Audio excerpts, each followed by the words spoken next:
Bienvenue dans cette table ronde qui réunit les 3 candidats tête de liste aux élections municipales de la ville de Mende. Il s'agit de Madame Brunel. Bonjour Madame Brunel. Bonjour. Monsieur Bertrand. Bonjour Monsieur Bertrand. Et Monsieur Allou. Bonjour Monsieur Allou. Tous trois donc se réunissent autour de cette table et vont disposer d'un capital de 5 minutes par sujet abordé. Dans un moment, nous dirons de quel sujet il en retourne. Chacun aura donc 5 minutes. Sont présents dans ce studio pour les interroger Madame Castan de Radio Vive Lozère. Bonjour. Monsieur Gilly de la Lozère Nouvelle. Bonjour Monsieur Gilly. Et ce débat est filmé par Monsieur Zimmermann, journaliste reporter à la Lozère Nouvelle, et sera mis sur le site 48 Info de la Lozère Nouvelle. Jean-Claude Astruc, quant à lui, assurera la partie technique de cette rencontre. Les sujets qui seront abordés sont les suivants: la population mandoise, la baisse de la population mandoise, le contournement de la ville de Mende, l'hôpital, le centre-ville, l'espace événement et la prévention des inondations. À l'issue de ces sujets abordés, vous disposerez chacun de 2 minutes pour conclure. Un tirage au sort a été effectué avant l'enregistrement de ce débat. Interviendront dans l'ordre suivant Monsieur Allou, Madame Brunel, Monsieur Bertrand en ce qui concerne les dossiers qui seront abordés. Quant à la conclusion, Madame Brunel conclura la première, Monsieur Bertrand ensuite, et ce sera Monsieur Allou. Nous avons donc défini des dossiers bien précis, des thèmes bien précis, et le premier concerne la baisse de la population mandoise, et c'est Madame Castan qui va intervenir, mais auparavant, Monsieur Gilly va rappeler les chiffres des dernières élections qui ont eu lieu, Monsieur Gilly, en 2008. Il faudrait peut-être présenter les candidats. Oui, ce serait effectivement. Je pensais le faire après, mais bon, nous pouvons rappeler d'abord les chiffres, ensuite nous présenterons les différents candidats. Monsieur Gilly, quels sont les chiffres des dernières élections municipales en ce qui concerne cette ville de Mende? Alors en 2008, lors du premier tour de l'élection municipale de Mende, la liste de Francis Saint-Léger, sur laquelle figurait Madame Ginette Brunel, avait recueilli 2613 voix, 46,62% des suffrages exprimés. La liste d'Alain Bertrand avait obtenu 2562 voix, 45,71% des exprimés, et celle de Patrick Allou, 430 voix, 7,67% des exprimés. Il y avait ballotage au deuxième tour. La liste conduite par Alain Bertrand l'avait remportée avec 3123 voix, 51,53% des exprimés. Elle avait enlevé 25 sièges. La liste de Francis Saint-Léger avait rassemblé 2937 voix, 48,47% des exprimés. Elle avait obtenu 8 sièges. Le taux de participation s'était élevé à 75,58% lors du premier tour et à 81,38% au second tour. Voilà donc pour les résultats, ça concernait les élections de 2008. Madame Castan va nous présenter donc les différents candidates qui sont présents donc pour cette élection mandoise. Alors je vais les présenter dans l'ordre du tirage au sort. Donc Monsieur Allou, vous êtes né dans le Nord, vous faites partie du Front de gauche, vous avez été militant PS de l'Essonne et de la Haute-Marne, de la Seine-et-Marne. Vous avez été dirigeant de la Fédération Sud Santé, vous avez été membre fondateur d'Attaque, membre du contrôle citoyen de l'ONC, et vous avez dirigé les négociations avec Mme Digou, M. Rocard et Mme Aubry sur les 35 heures à l'hôpital. Vous avez été également élu municipal dans le 77 à Arbonne-la-Forêt. Vous êtes auteur également d'un livre « La santé n'est pas une marchandise » et vous vous présentez aujourd'hui sur la liste Mende à gauche, la belle, la rebelle, et vous êtes vous aujourd'hui assistant familial. On continue donc la présentation des candidats. Voilà, alors Madame Brunel Ginette, vous êtes vous originaire d'Altier, petite commune donc entre l'Écosse, du Mont-Lozère et les Cévennes. Après des études de droit, vous vous êtes installé à Mende. Vous avez occupé plusieurs postes d'encadrement à la DDE et à la DDT, où vous avez acquis les compétences nécessaires, je dirais, à la gestion et au pilotage de tout ce qui est logement, l'habitat, l'aménagement, l'urbanisme, les routes, les financements, la gestion du personnel et la gestion budgétaire. En 2001, vous étiez présente sur la liste de Jean-Jacques Delmas, vous avez donc été adjointe. Vous avez été chargé de l'urbanisme, des déplacements, des transports, élu à la communauté de communes. De plus, vous avez assuré la présidence du syndicat mixte pour le schéma de cohérence territoriale demande qui regroupe 13 communes du bassin de vie. Vous avez participé à la création du premier pays de Lozère, le Pays des Sources, qui regroupait 68 communes. Depuis 2008, vous êtes conseillère municipale de l'opposition et vous vous présentez aujourd'hui sur la liste 100% membre. Monsieur Alain Bertrand, vous êtes né, vous, à Saint-Juéry, dans le Tarn. Vous avez été élu en 2008 maire avec le soutien de Jean-Jacques Delmas. Le 25 septembre 2011, vous avez été élu sénateur. Or, depuis 1942, la Lozère n'avait pas eu de sénateur de gauche depuis Pierre de Chambrun. Vous avez été conseiller régional, donc de 1998 à 2011, le président donc, de la commission montagne, élevage, chasse et pêche du conseil régional, donc de 2004 à 2011. Vous avez été président de la commune, vous êtes président de la communauté de communes Cœur de Lozère, hein, c'est l'ancienne Vallée d'Olt. Oui. Vous êtes père du concept hyper-ruralité. Oui. Vous venez d'ailleurs d'avoir une mission confiée par M. Ayrault, Premier ministre, sur l'hyper-ruralité. Et vous présentez aujourd'hui la liste, justement, Irrésistible Mende. C'est cela. Mandoise, et c'est Mme Castan qui vous présente ce dossier. Alors, la population mandoise a baissé donc de 0,3%. Nous sommes donc aujourd'hui à 12 163 habitants. La ville n'a pas atteint les 17 000 habitants. Comment enrayer cette baisse de population? Donc dans l'ordre, puisque le tirage au sort vous a désigné ainsi, M. Alou, ensuite Mme Brunel et M. Bertrand. Oui, alors que lors des dernières élections municipales, Alain Bertrand avait fait son cheval de bataille, le fait d'emmener la commune doucement vers 17 000 habitants, et c'était donné comme objectif. Moi, cet objectif-là, c'est un objectif que je peux partager, parce que qu'un maire d'une municipalité en zone rurale veuille le développer, sa municipalité, et veuille la monter en population, personne ne peut rien en redire, c'est une ambition tout à fait louable. La problématique, c'est que on peut aussi reconnaître qu'est passée entre-temps la crise, et que les périodes de crise économique sont des périodes où on assiste plutôt à des exodes rurales qui sont dus aux périodes de crise à une volonté d'aller habiter dans les périphéries des villes parce qu'il y a plus d'emplois et il y a des conditions d'habitat, de solidarité qui sont autres qu'en milieu rural. La question qui nous est posée maintenant, dans cette municipale, c'est comment on va essayer d'enrayer cette affaire. La crise est toujours devant nous. Elle va vraisemblablement continuer à s'amplifier et qu'il va falloir que nous, on prenne des mesures très fortes pour enrayer, et on ne peut pas être seul dans cette affaire. Il faut que l'État s'engage à maintenir des populations rurales, donc à donner des moyens à la ruralité. Et ces moyens passent d'abord par la solidarité. La solidarité, c'est des services publics qui doivent être développés et qui doivent répondre à cet enjeu.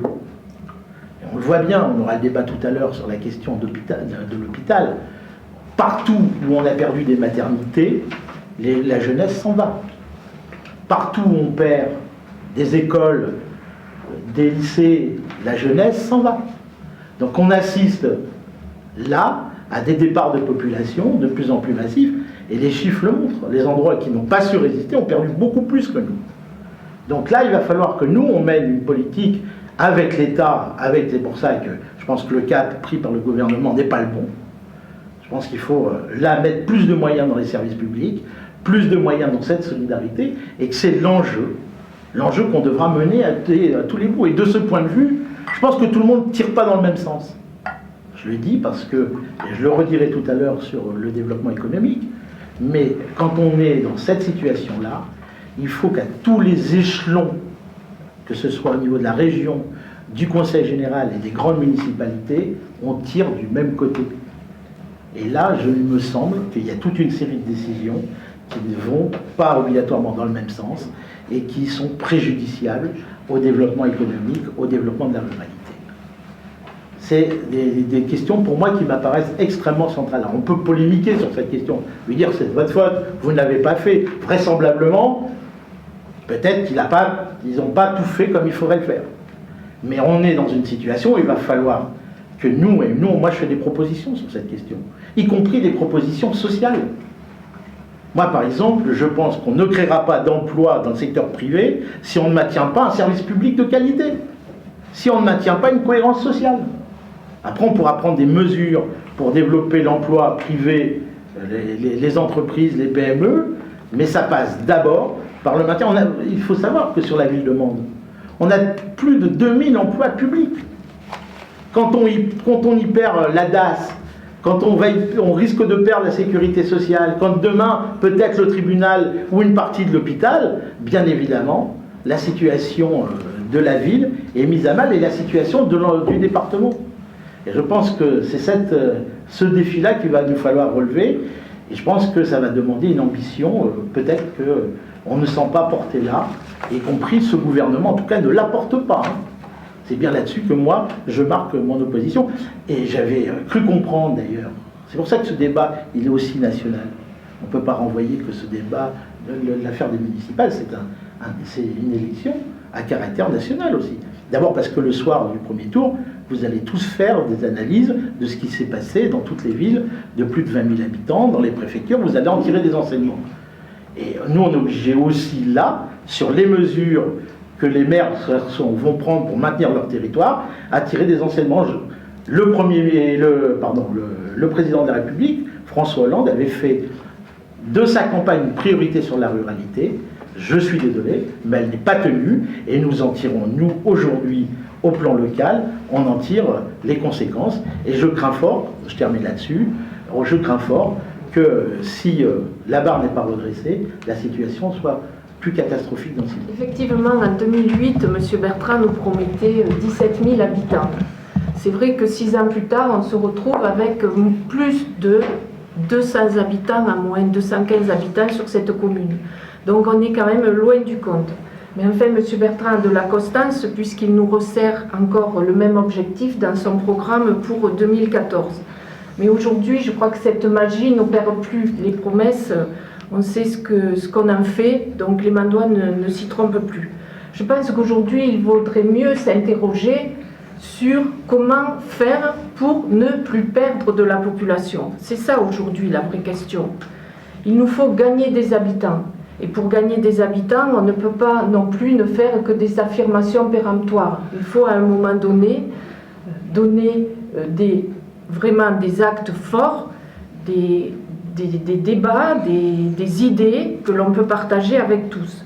Donc ce que je dirais, c'est qu'effectivement, Mende n'est pas Montpellier, Mende n'est ni Nîmes, ni Perpignan, ni Carcassonne, mais Mende est au cœur d'un département rural qui peut tirer profit de tous ses atouts. Je crois que nous avons un patrimoine vert qui, dans quelques années, sera notre richesse. Il faut pouvoir en tirer parti. Pourquoi Mende a perdu ses habitants ? Il faut bien dire que la politique désastreuse du maire conduite sur les 6 dernières années nous a amenés au fait que plusieurs habitants de Mende sont partis sur les communes environnantes, y compris au niveau des entreprises. Donc pourquoi ? Eh bien, il y a eu une politique fiscale extrêmement dure. Il y a le foncier qui joue aussi en notre défaveur, où là, on voit les prix du foncier qui n'ont cessé d'augmenter. Je n'aurais qu'à donner l'exemple des lotissements communaux, où à la fin du mandat précédent, ils étaient vendus à 53 €. Aujourd'hui, le prix du mètre carré est passé à 90 €. Donc, du coup, le nombre de permis de construire a quand même été divisé par 2 par rapport au mandat précédent. Donc, au niveau de l'État, rien n'a été fait non plus pour aider les départements ruraux. On cherche encore la solidarité de l'État pour la Lozère. On se demande si on fait encore partie de la République. Donc, je pense qu'aujourd'hui, il faut vraiment se poser les bonnes questions et agir sur des leviers forts. Donc, moi, ce que je propose, c'est d'abord agir sur le foncier de manière urgente. Nous n'avons à ce jour aucun terrain économique disponible. On nous promettait le parc Jean-Antoine Chaptal, avec des dizaines d'emplois et des centaines de mètres carrés disponibles. Qu'en est-il? Depuis 2007, ce parc est toujours en étude. Rien n'a été sorti. Donc là, il y a un vrai manque, et ça fait partie également des promesses qui avaient été données par Alain Bertrand en 2008. Il faut mettre en place un accompagnement fort des entreprises, je dirais un accompagnement sur mesure. Moi, ce que je souhaite, c'est créer un pôle de l'économie, et non pas multiplier les emplois à la communauté de communes ou à la commune de Mende pour agir sur le développement économique. Nous avons sur Mende des personnes qualifiées, compétentes, des services, et je souhaite m'appuyer sur ces services pour créer une véritable table ronde du développement de l'économie. Je propose également l'exonération de la cotisation foncière des entreprises. Donc cette exonération à l'installation fonctionne avec les zones AFR, donc les aides à finalité régionale. Donc là aussi, je voudrais préciser que si nous avons obtenu l'inscription de la Lozère dans le cadre de la carte des zones AFR, c'est bien parce qu'il y a eu un combat commun de l'ensemble des forces vives du département, et ce n'est pas dû simplement à notre député, donc à notre sénateur, pardon. Donc, excusez-moi, c'est bien le sénateur. Donc, au contraire, franchement, là, c'est clair qu'il y a eu vraiment, et on voit lorsque toutes les forces vives se rassemblent, on voit vraiment les résultats, et c'est le cas des AFR. Donc, je souhaite aussi que des ateliers relais soient mis en place. Je proposerai une avance remboursable pour les entreprises qui viendront s'installer. Nous avons également à travailler sur les centres d'affaires et les nouvelles technologies. Et puis, comme je le disais dans mon programme, nous lancerons dans les filières à haut potentiel de développement économique. Par exemple, la filière bois, avec la deuxième ou troisième transformation du bois. Nous aurons aussi la filière environnement qui peut être développée. L'agroalimentaire, il n'y a rien sur la ville de Mende, on a perdu beaucoup de temps. Là aussi, des ateliers de transformation peuvent être créés. Tous ces projets que je propose sont finançables, puisque j'ai étudié les programmes européens et les contrats de plan État-région, donc je ne fais pas de promesses en l'air. Je sais qu'avec la volonté de tous, nous pourrons y arriver, et c'est ce qui va créer l'attractivité de ce bassin de vie. Population mandoise. Bon, déjà bonjour à tous, à mes partenaires concurrents candidats aux élections. Monsieur vous, Madame Brunel, Madame Castan, Monsieur Gély, Monsieur Deschaux, et puis à Radio Chrétienne de France, Radio Vive et la Lozère Nouvelle. Voilà. Donc c'est effectivement un sujet extrêmement intéressant parce que bon, ça décrit une ambiance sociale, économique, démographique, et c'est un sujet de fond. Beaucoup a été dit, mais bon, il faut déjà voir le contexte. Le contexte, c'est là. Nous, on prend notre mandat en 2008, il se termine fin 2013, début 2014, et 2008, 9, 10, 11, 12, 13, 14, c'est la grande crise nationale qui frappe l'ensemble du pays, et qui frappe Mende comme les autres villes du pays, quoi. Il n'y a pas un cas spécial pour la ville de Mende. Le deuxième point, c'est que dans le même temps, le précédent gouvernement s'est livré à la réduction générale des politiques publiques, RGPP, avec, sur la Lozère, 1000 suppressions d'emplois. C'est le chiffre qui est donné Vous doublez par à chaque débat, monsieur. 1000 suppressions d'emplois, c'est le chiffre donné par... Vous êtes par... passé à 400, la dernière fois vous étiez à 500 et cette fois-ci vous êtes à 1000. Où allons-nous nous arrêter? C'est le chiffre donné par lettre par monsieur le préfet de la Lozère. Ah non, c'est 60 qu'il a donné lors de son précédent discours. 60 suppressions de postes sur la Lozère, monsieur le maire. Monsieur le sénateur maire, vous devriez connaître vos chiffres. Ce n'est pas 1000 postes de fonctionnaires sur la Lozère, en fait. Techniquement, on va être obligé de décompter votre temps. Mais décomptez-le parce que je ne peux pas laisser passer de telles aberrations. Écoutez, décompter, c'est important. Monsieur Bertrand. Bien, je poursuis donc, confirmé par lettre de monsieur le préfet, 1000 emplois en gros supprimés en Lozère entre 2002 et 2012. Bien, sur ces 1000 emplois, il y en a une partie qui repartent au Conseil général, il y en a une partie qui repartent dans les lycées pour les régions. Il reste un solde net de suppression de 450 emplois. Sur ces 450 emplois, pour tout le département de la Lozère, chiffre de la préfecture, bien entendu exact, eh bien c'est entre 150 et 200 emplois supprimés à Mende. Donc tout ça n'est pas anodin. Ensuite, 12 163 habitants, c'est le chiffre sans les doubles comptes, et sans vouloir mettre Mende plus haut que ce qu'elle est, je dirais que c'est aujourd'hui 13 000 habitants. 17 000 habitants, ça reste mon objectif. Comme je l'ai écrit dans le PLU, un document d'urbanisme officiel dressé après sous contrôle de l'État, 17 000 habitants à l'horizon 2025 ou 2030, ça me paraît extrêmement raisonnable. Mais nous vivons dans ce beau pays et ce bon pays qu'est la France, il faut regarder ce qui se passe autour de nous. Nous perdons 0,3% de la population sur 2006, 7, 8, 9, 10. Et en 2010, dernière année, nous en regagnons déjà. Donc la pente s'est inversée dès la fin de cette séquence. Cette séquence, c'est qu'une toute petite partie de mon mandat. Que font nos voisins? Nos voisins les plus significatifs. Millau en perd le double que nous. Le Puy-en-Velay en perd le triple que nous. Aurillac en perd 5 fois plus que nous. Langogne en perd 3 fois plus que nous. Et Saint-Chély en perd 3 fois plus que nous. Voilà la réalité. Et Marvejols, qui pourtant bénéficie de la 75, 2 fois plus que nous. Malgré cela, il faut parler du contexte. Le contexte, c'est qu'une commune, eh bien, il y a des terrains à bâtir disponibles, après il n'y en a pas, il faut retravailler pour en redonner d'autres. Nous, on arrive à la fin d'un cycle, et certains sont partis habiter autour de Mende. Donc dès que nous sommes arrivés, eh bien, immédiatement, 100 hectares de terrain à bâtir constructifs de plus, par l'intermédiaire du PLU, eh bien, ça prend 2 ans pour le faire. La constructibilité, donc, avec aujourd'hui 30 hectares au Roussel, 30 hectares au Chaos, et ensuite, bon, la problématique de l'emploi, de l'aide aux entreprises, la construction dans la zone d'activité Jean-Antoine Chaptal, qui est retenue à 70% aujourd'hui, c'est-à-dire la confiance que les entreprises ont, et puis ensuite, trouver effectivement des modèles nouveaux sur les services publics, défendre ce qu'on a, la caisse commune de sécurité sociale, défendre l'hôpital, on en parlera tout à l'heure de l'hôpital. L'hôpital, entre 2008 et aujourd'hui, c'est 60 emplois à plein temps de plus et 9 emplois de médecins de plus. Voilà. Et donc, avec en plus les aides à finalité régionale et le terrible coup porté par l'ancienne majorité du département qui fit passer la 75 sans que vous n'en disiez mot, madame, à la calourgue. Voilà. Et malgré cela, on résiste beaucoup mieux que les autres. Tous les fers sont au feu. Je le dis à M. Alou qui a raison. Le service public.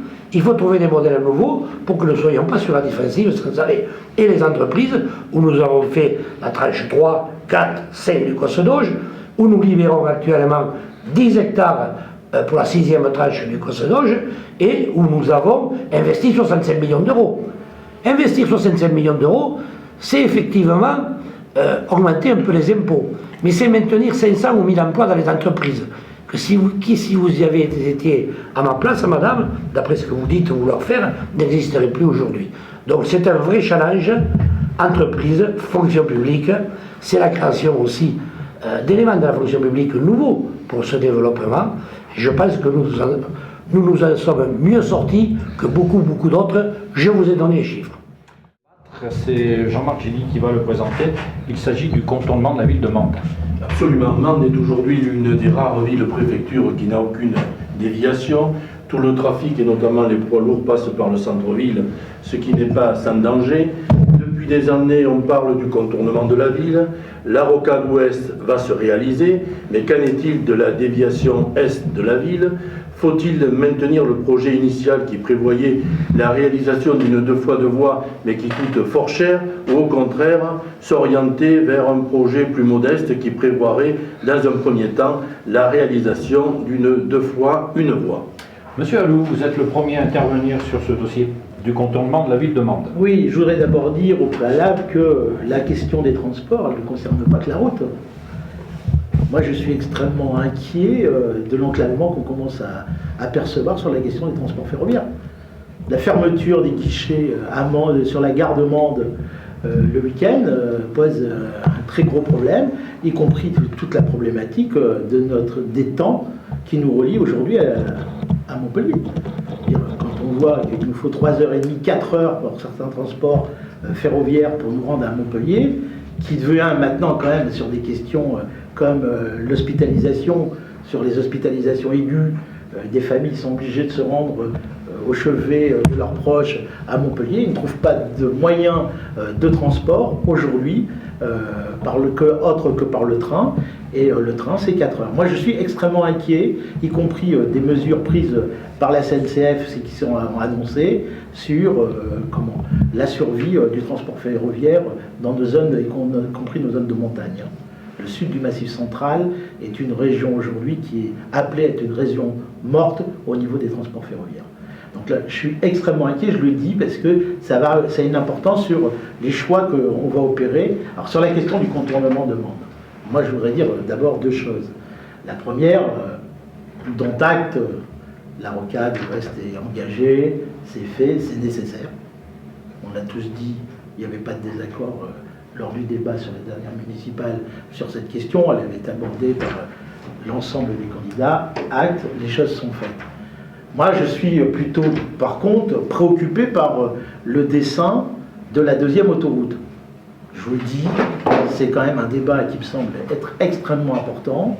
Je vois des velléités chez certains de vouloir faire une autoroute à péage autour d'un partenariat public-privé, ce qui veut dire, dans cette affaire, une catastrophe pour les Lozériens. Et là, je suis désolé, on recoupe le premier débat, on aura une baisse de population, parce que si on doit payer des péages pour aller travailler, pour se déplacer de manière intramuros en Lozère, je pense que cette affaire est un très très mauvais plan, y compris d'ailleurs pour nos finances publiques. On vient d'avoir l'expérience d'un partenariat public-privé célèbre, qui est celui du centre hospitalier sud-francilien, qui vient d'être remis en cause d'ailleurs, qui montre que c'est, pour les finances publiques, une très mauvaise solution. Donc, moi, je suis favorable, et je le dis, pour trouver une solution de transport sous forme de dédoublement modéré sur des tronçons, plutôt qu'une 2e autoroute. Il faut abandonner cette idée, et surtout abandonner l'idée d'une 2e autoroute avec un partenariat public-privé, avec un péage. Bon, la ville de Mende, il faut qu'on réfléchisse à la question du contournement de la ville de Mende. Les villes qui sont contournées, elles subissent en même temps des difficultés pour leur centre-ville. Une fois que vous faites un contournement d'une ville, les gens s'y arrêtent moins. Et on l'a constaté sur plusieurs villes. Il faudra y faire très attention et travailler en amont sur comment on va essayer, quand on va contourner la ville, d'essayer d'être captif pour que les gens puissent y arrêter. C'est une des démarches qui m'apparaissent extrêmement importante, mais elle est incontournable. Vous l'avez fait dit dans votre présentation. On ne peut pas continuer à avoir des transports avec des produits dangereux qui traversent la ville. On ne peut pas continuer comme ça, et puis y compris pour la fluidité, y compris pour la vie du centre-ville. Moi, ça va plutôt dans le bon sens. La seule chose, c'est que maintenant, il faut qu'on travaille d'arrache-pied sur comment on rend, et c'est le débat d'après, et là je serai beaucoup plus mordant sur la question de l'attractivité du centre-ville, parce que là le contournement risque de poser des problèmes sur l'arrêt dans notre cité. Monsieur Alou, il vous reste quelques secondes encore, si vous désirez développer un autre point. Ben oui, parce que je l'ai dit d'entrée, je ne sais pas si j'étais en antenne ou... ce qui me semble être le débat clé là de ces élections, c'est la question de la solidarité. La solidarité, parce que je pense qu'on connaît une crise économique terrible, qu'il y a des familles, aujourd'hui, moi je comptabilisais plus de 200 familles mondoises qui dépendent des associations caritatives. On a une famille sur 2 qui a du mal à finir les fins de mois, et que je pense qu'il y a une solidarité nationale qui doit s'exercer, donc autour de la sécurité sociale, de son développement, mais il doit y avoir des solidarités locales, et cette solidarité locale passe par une meilleure répartition, y compris des tarifs de la cantine, des tarifs des loisirs, et qu'il faut, de ce point de vue, j'aurai l'occasion de redévelopper après, mais il faut changer le cap de cette politique sociale. Madame Brunel, nous restons sur le contournement de la ville de Mende, et vous intervenez à votre tour. Bien, écoutez, moi je pense que M. Bertrand qui rappelle sans cesse que l'autoroute passe de l'autre côté de la Lozère, je pense que l'avenir n'appartient pas à ceux qui ont l'œil rivé sur le rétroviseur, et qu'aujourd'hui, il vaut mieux se dire... Quand même, c'est en matière Comment économique fait-on criminel, madame, d'avoir fait. Vous oubliez, Passer la vous avez 75 voté, à la base. au moment de la DUP, vous avez voté contre la RN 88 à 2 fois 2 voix. Alors il faudrait savoir de Vous quel camp vous inventez êtes. l'histoire en permanence. Alors moi je dis, Monsieur Bertrand, que nous n'avons pas besoin aujourd'hui d'avoir l'œil rivé sur le rétroviseur, qu'il faut penser à l'avenir et il faut faire plutôt... de bonnes choses de l'avoir fait Très passer bien. à la canot. Je vous remercie de le préciser. Donc aujourd'hui, moi, ma question est que fait-on maintenant pour placer Mende sur les axes d'échanges interrégionaux et transnationaux? C'est ça la vraie question. L'aménagement de la RN 88 à 2 fois 2 voies me paraît une priorité. Mais là, nous y arriverons que si toutes les forces économiques et socio-économiques et politiques tendent vers ce même objectif. Je pense que dans ce débat-là, M. Bertrand, vous êtes encore une fois hors sujet, puisqu'on ne vous a pas vu vous bagarrer pendant ce mandat pour obtenir le fait que le projet de RN 88 se poursuive. C'est vrai que nous avons eu la Rocade Ouest, mais vous-même, vous expliquez que la Rocade Ouest ne peut pas être considérée comme faisant partie du projet de RN 88 à 2 fois 2 voies. La Rocade Ouest n'est ni plus ni moins que la suite logique du viaduc de Rieucros que nous avions obtenu lors du précédent mandat. Donc il ne faut pas se tromper de sujet lorsqu'on parle du désenclavement de la Lozère. Lors de la précédente campagne électorale, vous indiquiez, M. Bertrand, que vous ne lâcherez rien sur la RN 88 à 2 fois 2 voies. Vous dénonciez même le retard inacceptable pris par le gouvernement en indiquant que Paris oubliait la Lozère. Or, aujourd'hui, vos amis sont aux affaires, vous-même vous êtes sénateur, ce n'est pas pour autant qu'on a vu une évolution concernant ce projet, bien au contraire. Très forte au contraire. En 2012, le projet est abandonné puisqu'il ne fait plus partie du schéma national des itinéraires de transport. Si. Et pourtant, la RN 88 traverse, comme le disait tout à l'heure M. Alou, des territoires mal desservis. Il y a 11 millions d'habitants sur l'axe Lyon-Toulouse. C'est vraiment le huitième du territoire national qui serait mis en avant. Donc il reste 160 km à finaliser. Donc ces 160 km permettraient effectivement de donner une alternative au trafic de la vallée du Rhône ou encore de l'arc languedocien. Mais pour l'instant, si je ne me trompe pas, il n'y a que M. Vauquier, maire du Puy, qui a réussi à obtenir des travaux d'aménagement autour du Puy. Pourtant, Mende est une préfecture. Aujourd'hui, si vous écoutez les artisans et les entreprises, vous voyez qu'ils ne sont même plus livrés directement par des fournisseurs européens ou nationaux, dès l'instant que leurs camions ne sont pas pleins. Ils sont livrés, il faut le savoir, au Puy, à Alès ou à Rodez. Donc là, ça génère quand même une perte relativement importante pour nos entreprises. Ça, c'est pas dû à la RN 88. Hein. Ah, je pense que non, non, c'est pas dû parce que vous adressez un ancien artisan et je peux vous dire que la problématique, elle est tout autre. Hein. Vous savez, la route et l'enclavement routier est quand même remis en question systématiquement lorsque vous discutez avec les entreprises. Le prix du transport représente une somme très importante pour eux. Donc aujourd'hui, les travaux de la RN 88 sont relégués au programme de modernisation des itinéraires routiers. Donc ce qui veut dire qu'il va falloir négocier pied à pied des petits bouts de rénovation, comme actuellement la Rocade Ouest. Il va falloir se bagarrer pour avoir les travaux inscrits au prochain PDMI pour le contournement est de la ville. Donc aujourd'hui, la mobilisation doit être totale, mais pas simplement pour la RN 88. Moi, je souhaite également que l'on défende la RN 106 parce que c'est la vraie voie économique de notre département.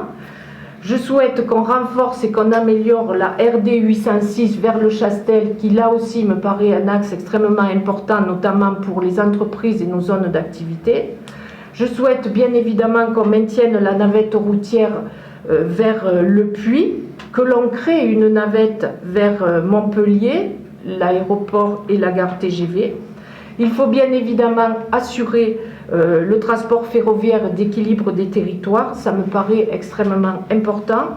Et puis le désenclavement passe également par le développement des réseaux de communication, la téléphonie et la fibre optique. Il faut aussi se bagarrer pour le désenclavement numérique. Monsieur Bertrand, c'est à votre tour d'intervenir sur ce dossier donc, du contournement de la ville de Mantes. Bien, beaucoup de choses ont été dites. Moi, certains ont une propension à nier la réalité qui est vraiment surprenante. La Rocade Ouest, par exemple, qui effectivement ne fait pas partie en tant que telle de la 88, était inscrite au contrat de projet État-région depuis 2002. De 2002 à 2012, elle y a dormi sans que l'État mette le moindre financement. Si, il mettait 25%, alors qu'ailleurs il met 50%. C'est dire dans quelle estime il nous tenait. Je dis j'ai parce que c'est bien, j'ai débloqué le dossier à Paris grâce à M. Cuvillier. Et je le dis, grâce à l'ancien ministre communiste Jean-Claude Guessot. Donc, dans la vie, les choses sont simples. Moi, quand je n'ai pas fait quelque chose, je ne dis pas que je l'ai fait. Quand je l'ai fait, je le dis. J'observe qu'il en est de même sur la prime d'aménagement du territoire. Ma concurrente plaidait avec plaisir une espèce d'œcuménisme qui aurait conclu à ce dossier, alors que c'est en 2002 que la prime d'aménagement du territoire, les aides à finalité régionales qui vont aux entreprises, ont été supprimées pour la Lozère par le président du gouvernement. Bien, moi j'ai pris rendez-vous avec le président de région, chez le conseiller du président de la République, j'ai été reçu, j'ai plaidé, j'ai pris des rendez-vous avec M. Lambert, le préfet de la Lozère, au préfet de région, re-rendez-vous auprès des ministères, re-rendez-vous à la DATAR, et nous avons obtenu les aides à finalité régionale pour Langogne, qui n'y était pas au début, sur la carte, pour Florat, qui n'y était pas, pour Mende, bien entendu, pour Marvejols et Saint-Chély. Donc, il faut être sérieux quand on veut parler sérieusement. Sur le haut débit, on a un partenariat avec Orange qui devait nous conduire à conclure une convention. Alors, excusez-moi, je ne parle pas bien anglais. Fiber to the home, la fibre à chaque maison pour toute la communauté de communes. Et nous n'avons pas pu la signer au mois de février, au mois de janvier, du fait justement de la campagne électorale.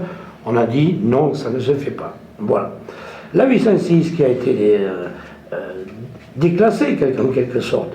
Bien, la 806, moi, quand elle a été déclassée, j'ai lutté contre la 806. La navette en gare Mende-Montpellier est déjà prévue par le président de la région, Christian Bourquet. Ensuite, sur le contournement de Mende lui-même. Soit on obtenait la Rocade Ouest, on était toujours dans la course, même si elle ne fait pas partie de la RN 88, soit on ne l'obtenait pas, et de fait, on pouvait considérer qu'on était abandonné. Ensuite, j'ai entendu peu de monde prendre l'initiative pour dire que le projet de contournement Est de la 88, dans sa mouture précédente, était pharaonique. Il y en a qu'un qui a levé le doigt, c'est votre serviteur, pour dire à ce prix-là, ça ne passera jamais 230 millions d'euros. Et donc, on a entrepris, depuis maintenant un an, une démarche, sans en parler avec l'État, après un rendez-vous au ministère, pour le redimensionner autour de 100 millions d'euros. On est à 130 millions, bientôt on sera à 100 millions d'euros, et j'ai confiance à M. Cuvillier, qui m'a dit qu'alors ce dossier serait parfaitement réalisable. Il n'y a pas que ça, il faut également, entre Mende et Langogne, sur le tracé de l'actuelle RN 88, mettre le plus possible de tronçons à 2 fois 2 voies. De telle manière qu'on rende irréversible ce projet, et par ailleurs, sur un point aussi, ça manque de clarté, sur le point que vient de dire M. Lalou et qui est décisif, une autoroute payante ou pas payante. Je suis pour une autoroute ou une 2 fois 2 voies d'aménagement du territoire non payante. Ça, c'est d'une clarté cristalline. Et donc, tout ce qui est fait... Alors vous êtes en total désaccord avec Jean-Paul Bourquier sur ce point? Complètement. C'est un peu comme quand on évoque aussi les possibilités de rendement économique du tourisme. Ça représente 7%, c'est un échec complet depuis 30 ans dans notre département, 25 millions de nuitées pour l'Aveyron, 25 millions de nuitées pour l'Ardèche, 5 millions pour le département. Voilà la réussite du président actuel du comité départemental du tourisme. Je veux aussi remettre en matière de fiscalité quand même la vérité à l'ordre du jour. Parce que vous passez votre temps, certains, à dire la fiscalité. Ben, la fiscalité, il y avait un article de notre éminent collègue de Midi Libre la semaine dernière le 5 mars, donc, qui disait que parmi les 13 villes du Languedoc-Roussillon, Mende avait la fiscalité la plus faible. Et un autre article de notre éminent collègue, qui s'appelle contribuable associé.org, qui classe la ville de Mende à 16 sur 20, première ville du Languedoc-Roussillon. Alain Bertrand, ça n'aide pas les gens qui ne peuvent pas payer à payer.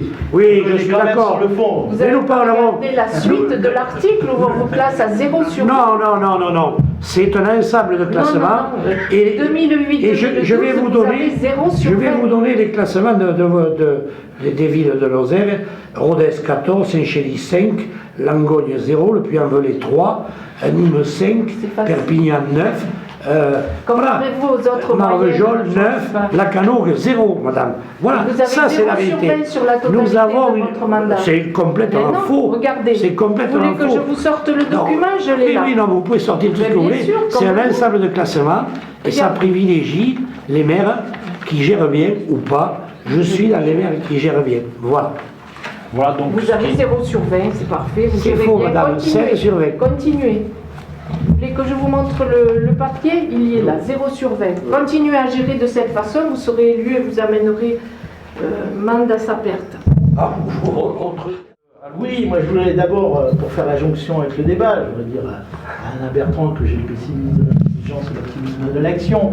Donc sur cette question, Alain, moi je me fais, comme je le suis depuis 40 ans, le porte-parole des salariés des établissements hospitaliers. Je connais très bien ce dossier et je peux te dire qu'au regard de ce que je vois au niveau national, j'ai quelques inquiétudes à avoir sur notre belle ville de Mende, même si tu te dis de le défendre tous les jours. Les inquiétudes, on a le droit de les avoir, elles sont normales et je dirais ça serait inconsistant de ne pas être inquiet de notre établissement quand on voit ce qui se passe aujourd'hui dans d'autres villes de France.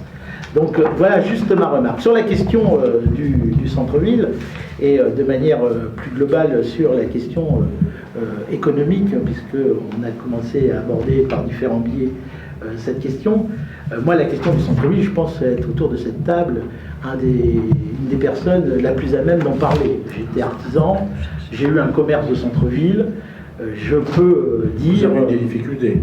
J'ai connu des difficultés, et j'ai connu des difficultés alors que j'avais un carnet de commandes plein.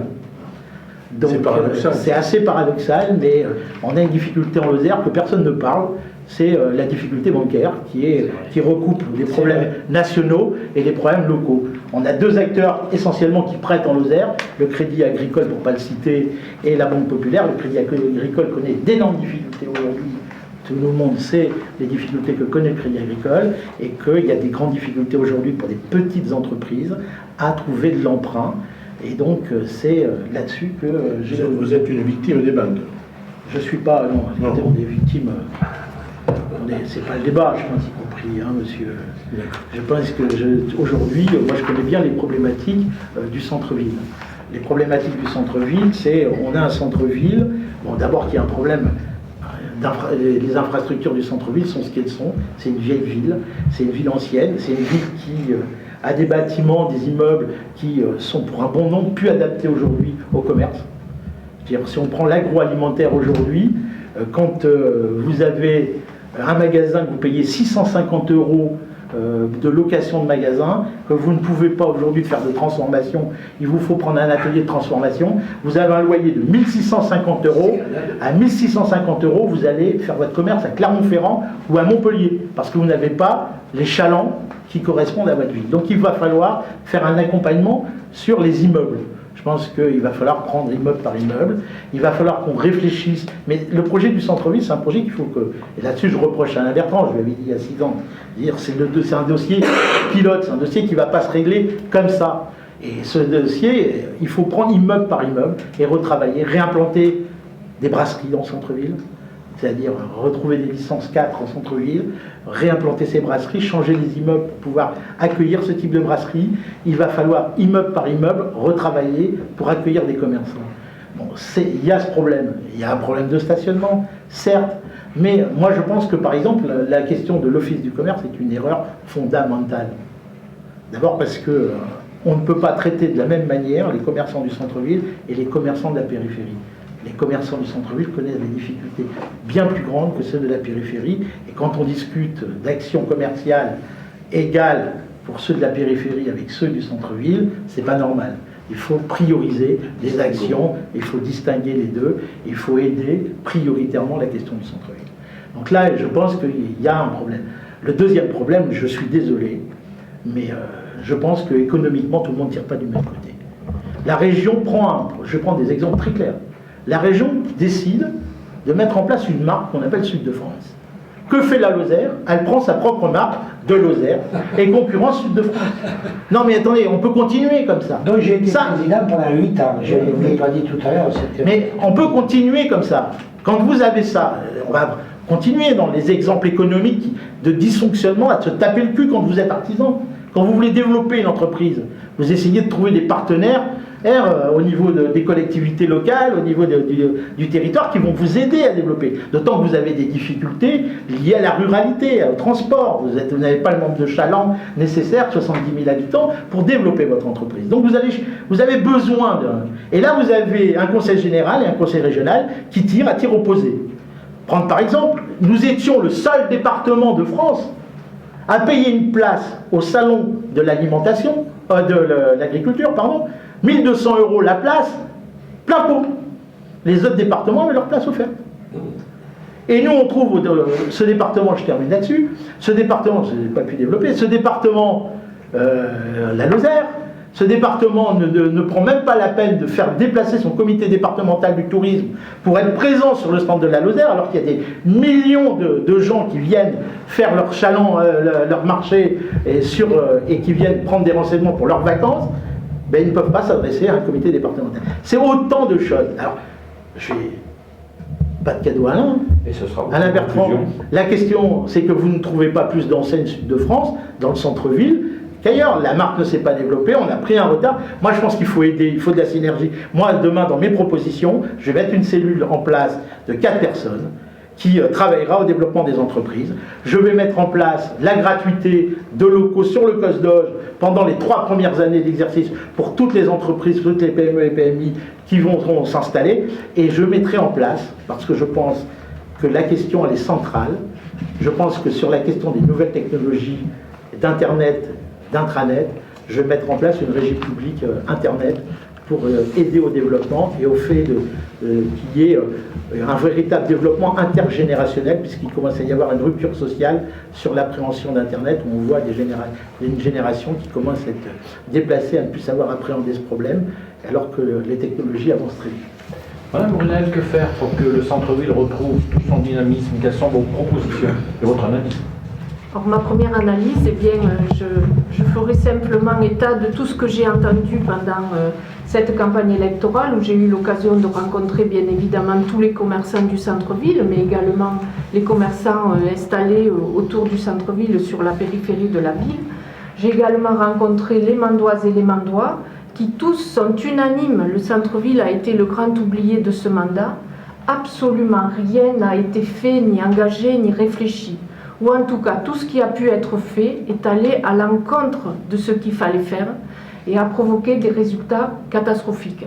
Donc là, le centre-ville, vous pouvez constater la fréquentation qui diminue inexorablement.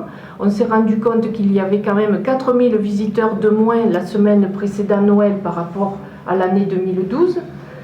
Les week-ends, là aussi, on a une fréquentation qui diminue de 20% inexorablement au niveau de chacun des week-ends. Nous avons des commerces qui ferment. Actuellement, il y en a 36. Alors, lorsqu'on nous raconte qu'il y a des créations de commerces et que du coup, il n'y a aucune perte de commerce, ce n'est pas vrai, ce n'est pas possible. Ou alors, Monsieur Bertrand ne va pas se promener en centre-ville. Donc 36 commerces fermés et je ne compte pas les 4 qui vont fermer à la fin de ce mois. Donc on a une Vous anticipez les fermetures, vous souhaitez les fermetures. Je les connais madame. parce que je suis allée rencontrer les commerçants, je les connais. Vous êtes une bâtisseuse de fermeture. Je suis une bâtisseuse, je serai une bâtisseuse parce que quand on a un tel résultat, Monsieur Bertrand, on prend des décisions et on ne prend pas les décisions que vous avez prises. C'est votre avis. C'est mon avis, c'est pas que mon avis, c'est l'avis des Mandois. C'est l'avis des Mandois. Vous le verrez bientôt, effectivement. Donc nous avons des commerces qui ferment, nous avons également des volets fermés, des logements vacants en centre-ville. Nous avons des difficultés croissantes de stationnement qui empoisonnent le quotidien des Mandois et des commerçants. Donc là, ce qu'on a vu pendant ce mandat, c'est qu'on augmente les prix de stationnement de 20%, comme si tout allait bien en centre-ville. On diminue les places de stationnement également, alors que le problème, c'est vraiment le stationnement. Il faut aller rencontrer les gens, il faut voir ce qu'ils nous disent. Le marché est éloigné des commerces, il n'est pas vraiment attractif. Ça, ce sont également les Mandois qui l'expliquent, les commerçants également. Donc, avec ce bilan, je ne comprends pas pourquoi une seule action n'a pas été tentée vers ce centre-ville. Au contraire, on a tout fait pour pousser les enseignes à l'extérieur de la ville. Aucune opération, rien n'a été mené. Et ça, les Mandois en ont vraiment mal au cœur. Voir leur centre-ville dépérir à ce point en si peu de temps, c'est quand même assez lamentable. Donc moi, ce que je souhaite, c'est soutenir vraiment un projet global et énergique que je vais baptiser Mende Cœur Battant.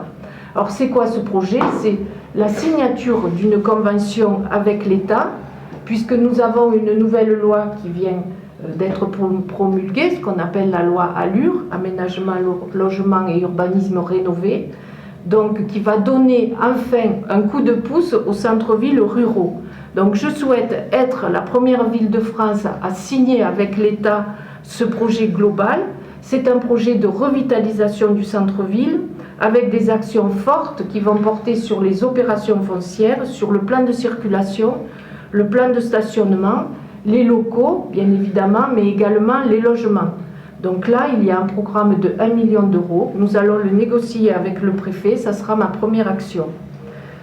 Je souhaite également que l'on mette en place un portail web pour les commerces du centre-ville, de façon à ce qu'ils soient connus, à ce que les produits qu'ils mettent en vente soient connus. C'est fait ça. Ah non, c'est pas fait dans sa totalité, c'est peut-être un petit peu commencé, mais ce n'est pas réalisé. Allez discuter avec vos commerçants, vous verrez ce qui vous C'est intéresse. fait, Je souhaite mettre en place une halle des produits du terroir, un marché à thème, des passages couverts pour amener plus de convivialité au centre-ville. Je souhaite surtout travailler sur les stationnements, c'est le grave problème en ville, je le dis et je le confirme. Je proposerai une zone bleue en corps de ville. Cette zone bleue permettra la gratuité pendant 1h30. Elle fonctionne bien dans toutes les villes pour lesquelles nous avons pu analyser le bilan. J'en citerai quelques-unes. Rodez qui s'y lance, mais il y a aussi Saint-Afrique, Givors, Frontignan, autant de villes, Lodève également, Cognac, bon, autant de villes qui ont vu leur centre-ville se repeupler par une action forte et globale. Nous proposerons également des secteurs de stationnement réservés aux salariés et aux habitants du centre-ville, mais là aussi à des tarifs abordables, puisqu'il n'est plus question aujourd'hui d'entraîner et de continuer ce mouvement de perte de population dans notre centre-ville. Mon opération Cœur Battant que je souhaite signer avec le préfet, je la compléterai avec une opération programmée d'amélioration de l'habitat. Là aussi, rien n'a été fait pendant 6 ans, c'est un vrai désastre, puisque lors du précédent mandat, nous avions pu quand même réhabiliter près de 300 logements. Donc c'est bien dommage que ces opérations ne se soient pas poursuivies. Il y a également le volet animation, donc là il faut revoir l'organisation et le fonctionnement de l'Office du commerce, où aujourd'hui plus de commerçants y participent. Nous avons 3 commerçants, il y a plus d'élus que de commerçants. Donc ça ne fonctionne plus. Et il faut bien sûr améliorer l'accessibilité et la sécurité en centre-ville. Donc là aussi, nous sommes classés parmi les dernières villes de France au niveau de l'accessibilité. Monsieur Bertrand, Vous ce direz pas du centre-ville. tout, même du handicap. Monsieur Bertrand, ce centre-ville. Ça fait partie- Nous sommes une des villes qui fait le plus pour l'accessibilité. Ah ben, c'est pas ce Dans un que contexte dit votre classement. tourmenté et avec un relief qui n'est pas favorable. Nous sommes en train de mettre par exemple le stade de Jean-Jacques Delmas, accessibilité. Il faut penser au centre-ville, Nous avons mis monsieur le le maire, gymnase pas de la toujours. Vernette. Oui, mais c'est très bien. Pour réaliser le programme que vous décrivez, madame, il vous faudrait augmenter les impôts de 800%, parce que pour mettre l'accessibilité de la ville de Mende en conformité, il faudrait Il y a à peu près des petites 50, choses à il faudrait à faire. peu près 50 millions Faites d'euros, le madame. tour avec un fauteuil roulant ou avec une poussette et vous verrez. Il y a des containers au milieu des passages piétons. Il y a du mobilier urbain que vos services auraient pu enlever pendant les 6 ans. Il y a des toutes petites choses à faire qui ne coûtent pas très cher. Pour l'espace événement, vous avez de l'argent, mais pour l'accessibilité au centre-ville, vous n'en avez pas. C'est Alors, faux, monsieur nous en Bertrand. avons pour l'accessibilité aussi. Le centre-ville, monsieur Bertrand. C'est vrai que c'est une vraie problématique, hein, puisque tous les centres-villes anciens souffrent. Ils souffrent dans les villes de 30 000, 40, 50 000 habitants.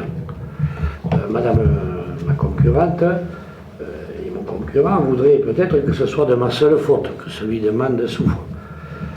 Malheureusement, je ne suis maire qu'à Mende et je ne suis pas maire dans les 200 autres villes moyennes qui souffrent pareil que nous autour. Je crois que la première des choses à dire, c'est qu'il y a des commerçants dans le centre-ville qui marchent bien, très bien, et qu'il ne faut pas dire le centre-ville ne marche pas. J'ai lu le centre-ville, c'est Beyrouth. C'est affligeant, c'est cette espèce de pessimisme permanent. Le centre-ville, pendant le mandat, il s'est fermé exactement 29 commerces en centre-ville, et il y en a eu 28 de créés. Le delta est de 1. Sur l'ensemble de la ville, chiffre CCI, il y a eu 326 fermetures et 356 créations. Les créations ont remplacé les fermetures, monsieur Bertrand. Donc, allez à centre-ville, et vous verrez. Plus de créations que de fermetures. C'est pas possible. Les mandois vous croient pas Bon, là-dessus. Oui, mais si elles m'ont pas mon temps de parole, donc Les je demande décomptés. qu'ils ne soient pas décomptés. Voilà. Donc, tout ça, il y a le e-commerce. Il y a le fait que les gens, il y a un changement dans les habitudes de chalandise, les habitudes commerciales. Ils veulent aussi aller dans des grandes surfaces, ils veulent des marques. Donc moi, ce que je crois, c'est que c'est l'attractivité globale de la ville qu'il faut renforcer, de telle manière que les gens partiront toujours à Montpellier, à Clermont-Ferrand et à Lyon quand ils ont envie, mais qui partent moins à Rodez, moins au Puy et moins à Millau. Voilà. Et ça passe par un ensemble de mesures. Certes, avoir des actions, et ça a été dit tout à l'heure, sur les loyers, sur regrouper des logements. On ne peut pas tout faire en 6 ans, on n'a pas pu encore y rentrer. Renforcer l'événementiel, ça a été fait. Les places minutes, on en a fait 26 de plus. On a fait le paiement au temps passé au parking du Mazel. On a réouvert la rue de la République.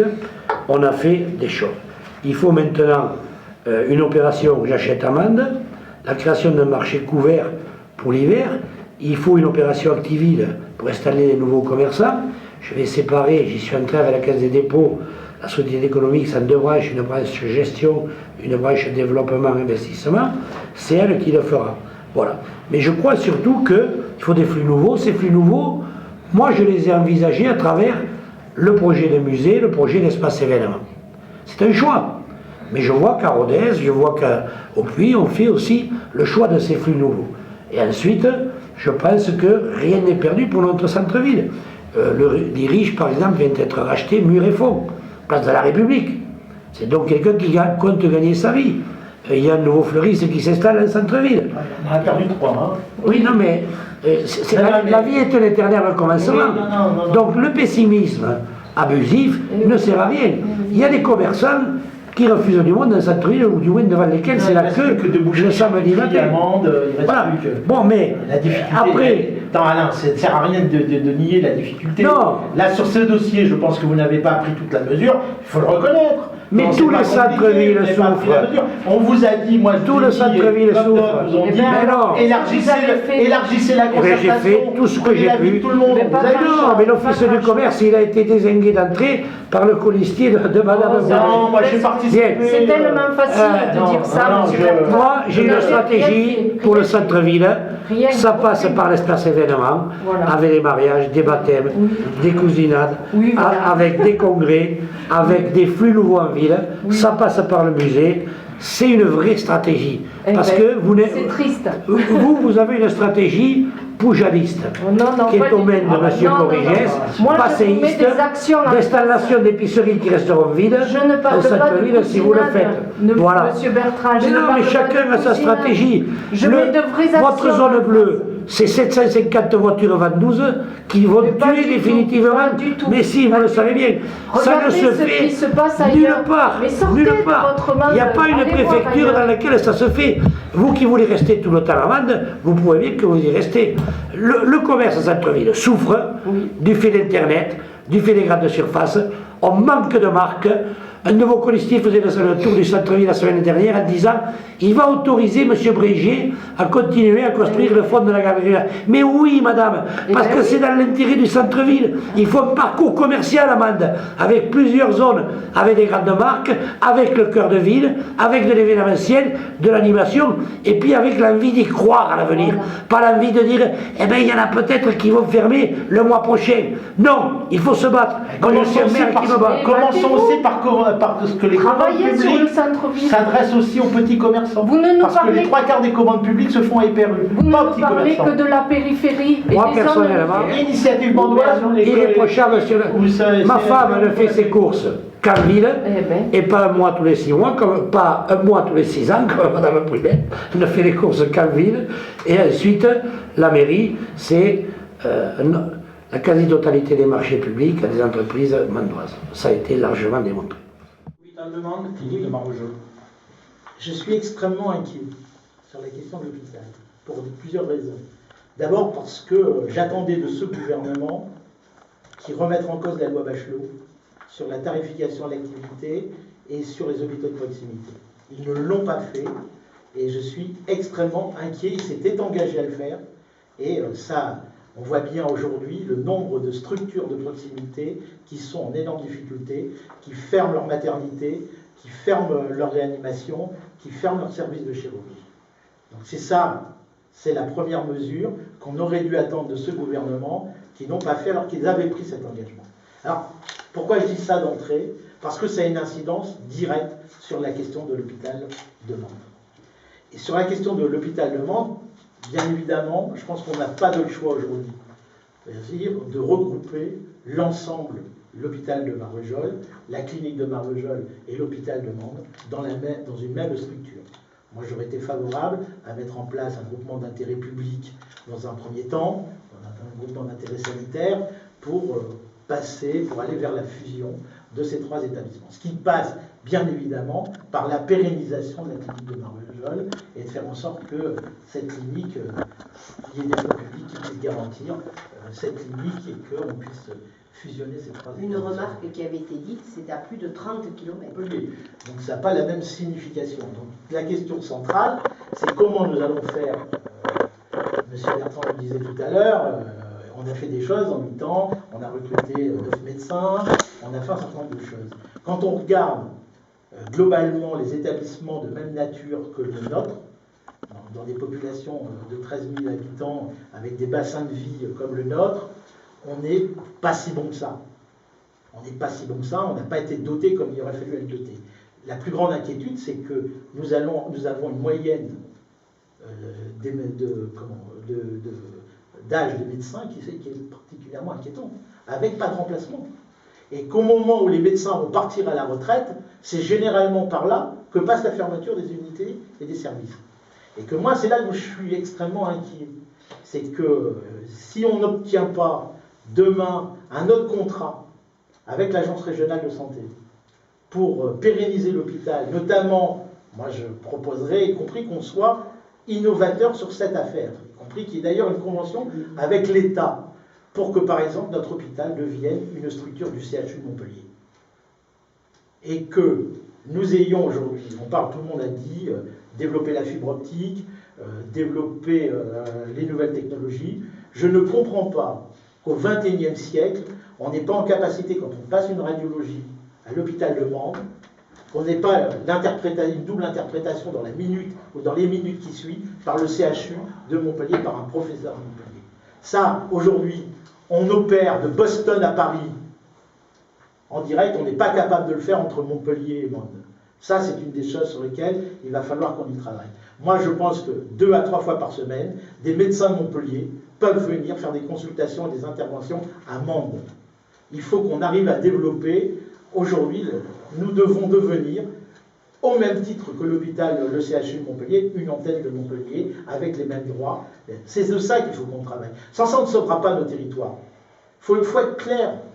La question aujourd'hui, on a besoin du savoir et de la technicité du CHU pour maintenir notre établissement. Parce que moi, la solution de l'hélicoptère, c'est une très mauvaise solution. C'est une très mauvaise solution parce qu'on ne le dit pas, mais la vérité, j'étais moi-même, je suis ingénieur en biomédical, c'est ma formation initiale, j'ai travaillé 25 ans à l'hôpital. Je sais comment ça se fait. Vous faites un accident vasculaire cérébral, ici en Lozère.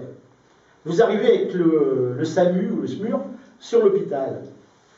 Vous avez besoin d'un transfert immédiatement dans un gros service de neurochirurgie. Montpellier demande quel âge a le patient. En fonction de l'âge, il a de la place ou il n'a pas de place. C'est naturel, parce qu'il y a une saturation. Et si vous avez 74 ans et que vous êtes lozérien, vous n'avez pas les mêmes chances quand vous faites un accident vasculaire cérébral que vous êtes un Montpelliérain à 200 mètres du CHU de Montpellier. C'est ça la question du territoire et de l'aménagement du territoire. Et la question de la défense de notre établissement hospitalier, elle passe par là. Et moi, je dis, oui, c'est que je pense que nous ne gagnerons pas simplement dans des rapports avec l'Agence régionale de santé. Eux, ils ont un objectif. Supprimer un emploi sur 2 dans la fonction publique hospitalière. C'est grosso modo l'objectif qui est fixé par le gouvernement. Nous, on gagnera sur ce dossier que si on arrive à mobiliser notre population, à tirer tous dans le même sens, je termine là-dessus, à tirer tous dans le même sens et à faire en sorte qu'on arrive à qu'on soit un hôpital pilote dans une convention avec le CHU de Montpellier et qu'on change le système aujourd'hui, qui est le système des hôpitaux de proximité sous-dotés avec des CHU bien dotés. Madame Brunel, quelle est votre analyse concernant l'hôpital de Mende et un rapprochement ou un non-rapprochement avec la clinique mutualiste de Marvejols? Alors avant de répondre à votre question éminemment importante sur l'hôpital de Mende, je souhaiterais revenir 2 minutes sur les propos de M. Bertrand et donc faire une autre analyse en fait du bilan du maire de Mende ou du bilan à mi-parcours du sénateur de la Lozère. Selon lui, il aurait tout fait pour sauver Mende et sauver la Lozère. Il nous a promis beaucoup. Donc si je examine très rapidement les promesses de M. Bertrand, ne pas augmenter les impôts, les 17 000 habitants, un maire à temps plein, une gestion rigoureuse des finances de la commune, l'emploi, le développement, la 88. Or, après 6 ans de mandat, quand même, qu'est-ce qu'on constate?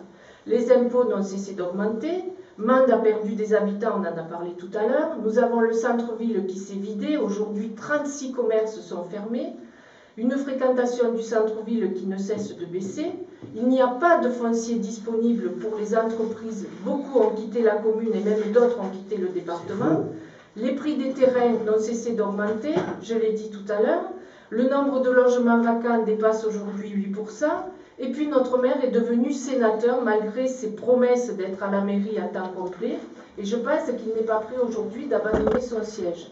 Or, si je fais également le bilan un petit peu du mandat de sénateur, on se rend compte de quoi en fait? Qu'est-ce qu'il a fait pour la Lozère? Il y a eu un coup porté aux zones de revitalisation rurale, la RN 88, on en a parlé tout à l'heure, le projet à 2 fois 2 voies est enterré, je reviendrai sur l'hôpital tout à l'heure. Nous avons également une baisse sans précédent des dotations de l'État. Et si je parlais de la carte des cantons qui a mis toute la Lozère contre son sénateur, qui a été réalisée sans aucune concertation et qui va amener la perte de la Lozère. Si je regarde aussi le périmètre des communautés de communes, dont M. Bertrand se fait le chantre, il faudrait avoir 6 communautés de communes en Lozère. Or, sur notre bassin de vie, il n'a pas été capable d'agrandir la sienne communauté de communes, donc il faut parler, certes, mais il faut également agir. Donc, je vais revenir sur l'hôpital, parce que là aussi, c'est extrêmement important. Le seul problème, c'est que le chronomètre tourne très vite. Oui, mais il tourne, mais je maîtrise, ne vous tracassez pas, monsieur Deveau, je maîtrise parfaitement. Des chauds, pardon. Donc, concernant l'hôpital, effectivement, le projet lozérien est en sursis. Il est très important aujourd'hui de savoir que notre hôpital connaît un déficit important, autant conjoncturel que structurel. Il souffre d'un problème de tarification, rien n'a été fait. Le déficit, c'est faux, je vous le dirai tout à l'heure. Oui, mais vous en parlerez. Moi, j'ai rencontré le directeur de l'hôpital, je connais les chiffres. Vous affirmez souvent des choses fausses. Il y a également un problème de recrutement de médecins. Mais je sais qu'on n'est pas de faux débat, vous laissez un établissement hospitalier. Il y a excédentaire. Non, parce que c'est la situation de tous les centres hospitaliers. On ne le sait pas, madame. Au moins. Bien sûr que si. Donc on a un vrai débat, parce que sans ça, on part sur un faux débat. Moi, je ne suis pas d'accord avec tout ce que dit M. Bertrand, mais partons sur des bons chiffres, parce que Aujourd'hui, c'est d'ailleurs la situation extrêmement grave. C'est que depuis 10 ans, vous et M. Bertrand, vous votez les lois de financement de la sécurité sociale et qu'on a une situation. Il connaît parfaitement les comptes de l'hôpital, il sait très exactement que Moi aussi, je l'hôpital est connais en parfaitement les difficulté. comptes de l'hôpital. Et donc, ce n'est pas la peine de dire le contraire, c'est la réalité. L'hôpital de Mende est en difficulté. Donc, il faut absolument résoudre, je pense, le problème du recrutement des médecins, qui pose un vrai problème et qui coûte un problème national, extrêmement cher. Et donc là, il faut effectivement travailler sur l'attractivité de Mende pour pouvoir, et de la Lozère, pour pouvoir accueillir des médecins. Mais nous ne solutionnerons pas ce problème en restant à leur amende. Pour une simple bonne raison, un chirurgien en gastronomie, un chirurgien en orthopédie ou ailleurs, il a besoin d'opérer de nombreux patients par jour pour garder sa technicité. Et ici, on ne leur propose pas suffisamment de patients. C'est pour ça qu'il faut qu'on passe une convention avec Montpellier pour qu'il y ait des médecins de Montpellier qui continuent, qui viennent travailler ici ou qu'on puisse travailler en commun ensemble. Monsieur Gilly souhaite intervenir. Quel est le déficit réel de l'hôpital? Il est au président, il le sait. Si vous voulez, Montagne des comptes. oui, ça dépend des années. Vous avez des années comme l'année 2012, où le déficit est extrêmement modéré, 2011 aussi, 2010 aussi, il y a même eu un bénéfice, et donc les déficits très faibles, 60 000 euros, 200 000 euros. Moi j'ai des collègues au Sénat qui pilotent des hôpitaux comme le nôtre, qui me disent, ben, moi j'ai 6 millions, j'ai 7 millions, j'ai 8 millions. Hier à midi, je mangeais avec un médecin lozérien qui travaille à table, il m'a dit à table, c'est une journée à paix. Mais ces déficits, ils sont amoindris chaque fois de ce qu'on appelle les MIG ou les MIGAC. C'est ce que l'ARS nous paye pour les missions de santé publique. Et donc, en 2013, qui est l'année horribilis, comptez 2 millions d'euros, mais ça ne se reproduira pas, puisqu'en 2014, la stratégie est complète et tous les services tourneront. Ce qui n'a pas été le cas en 2013, où on a eu la radio, par exemple, pendant 3 mois, qui ne pouvait pas fonctionner. Voilà. Monsieur Bertrand interviendra tout à l'heure sur ce dossier de l'hôpital. Mme Brunel, il vous reste schématiquement 1 minute. Oui, donc mon projet, moi, c'est vraiment faire en sorte que l'hôpital de Lozère soit fort et unique, retrouver bien évidemment toutes les complémentarités et avec la clinique de Marvejols et avec les autres hôpitaux lozériens. Et ça ne peut passer que par un consensus total et unique de l'ensemble des forces politiques de ce département. Et social, bien sûr. Mais je me demande si notre sénateur et président de l'hôpital sera à même de retrouver sur la Lozère ce consensus qui fait tant défaut et qui, justement, pénalise fortement notre département. J'ajouterai dans les quelques secondes qui me restent l'exemple de la Caisse commune de sécurité sociale. Là aussi, notre sénateur-maire nous avait promis le maintien assuré de cette Caisse commune de sécurité sociale. Or, qu'est-ce qu'on a obtenu? Simplement un sursis, puisque les salariés et les responsables sont toujours dans l'attente des élections, n'est-ce pas? Le calendrier est connu, mais nous aurons la décision qu'après les élections, et c'est vrai que là aussi, sur le dossier de la Caisse commune de sécurité sociale, comme sur celui de l'hôpital, il n'y a rien de fait, rien de concret, on est toujours dans l'attente, et pour l'instant, on n'avance pas. Monsieur Bertrand, l'hôpital de Mende et la clinique de Marvejols, à rapprocher, pas rapprocher? Oui, rapprocher, pas rapprocher, oui, rapprochement, bien sûr, mais une fusion qui soit pas au détriment de l'hôpital de Mende. Je le dis, je le redirai, et je poursuivrai sur cette voie. Je ne rappelle pas l'épisode de la 75, et je ne rappelle pas non plus les combats de mon prédécesseur, le docteur Jean-Jacques Delmas, avec qui j'étais d'ailleurs au conseil d'administration de l'hôpital depuis de nombreuses années. Aujourd'hui, ce centre hospitalier rural est un des centres hospitaliers ruraux qui marche le mieux de France, avec le moins de déficit de France. Il faut le dire, parce qu'il y a des hommes et des femmes qui travaillent là derrière. Il y a des infirmiers, il y a des ASH, il y a des agents de salle, il y a une administration, il y a des médecins, il y a un SAMU, il y a des chirurgiens. Et on ne peut pas, là, parce que c'est les élections, dire « Ah mais ça va très mal et je vais sauver finalement ce qui va bien ». Alors c'est vrai ce qu'a dit M. Alou, il y a eu un coup de poignard dans le dos de tous les centres hospitaliers ruraux, notamment, avec la tarification à l'activité de Mme Bachelot. Mais M. Alou, il est malin. Il oublie de dire que Mme Touraine y est revenue en partie dessus pour les hôpitaux ruraux. Elle n'a pas bougé. Et ce qui nous manque, c'est les décrets d'application.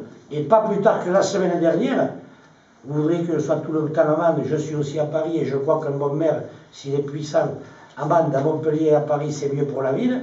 Eh bien, j'ai demandé à la ministre de rapidement prendre les décrets d'application qui feraient que nous ne serions plus, nous, les hôpitaux ruraux, à la tarification à l'activité. Mais je veux vous dire quand même que gérer l'hôpital, c'est travailler en permanence avec l'ARS, avec le directeur général, et je le fais. Bien sûr, c'est un dossier majeur, mais je vais vous donner quelques éléments. Parce que 2008-2014, c'est par exemple le maintien des 800 feuilles de paye et l'ajout de 60 équivalents temps plein, plus l'ajout de 8 médecins. Ça, c'est les tableaux de chiffres, je les ai à votre disposition.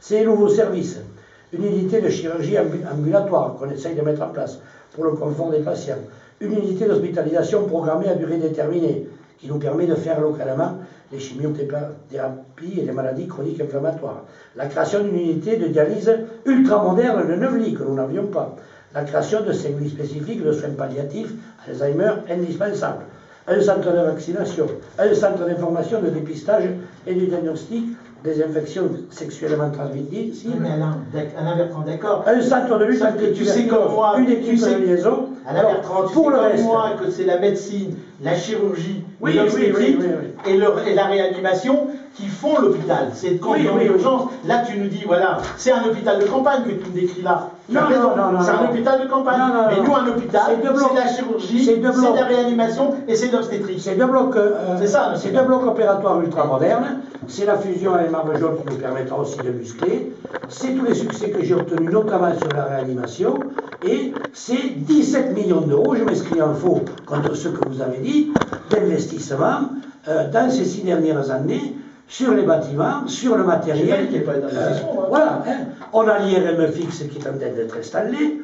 On est en train de réussir la fusion avec Marvejols, notamment sur les activités médecine, chirurgie, obstétrique, ce qui est un point principal. Hein. On est en train de mettre en œuvre le dossier du patient informatisé.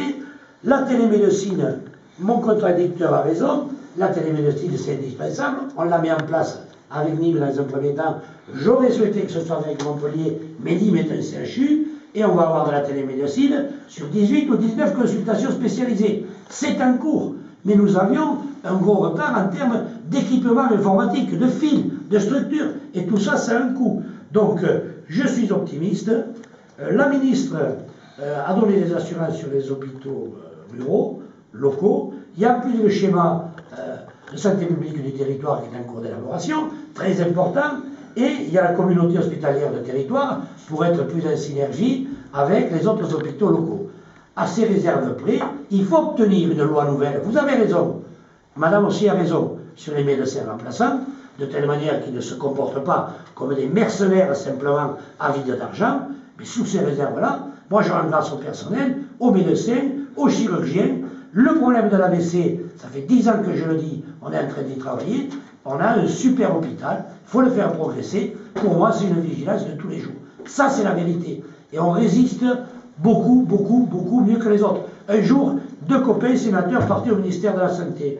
Je leur dis, il faut que j'y aille. Je vais venir avec vous. C'était les hôpitaux de Gap et de Ligne. Le premier, il me dit, j'ai 8 millions d'euros de déficit.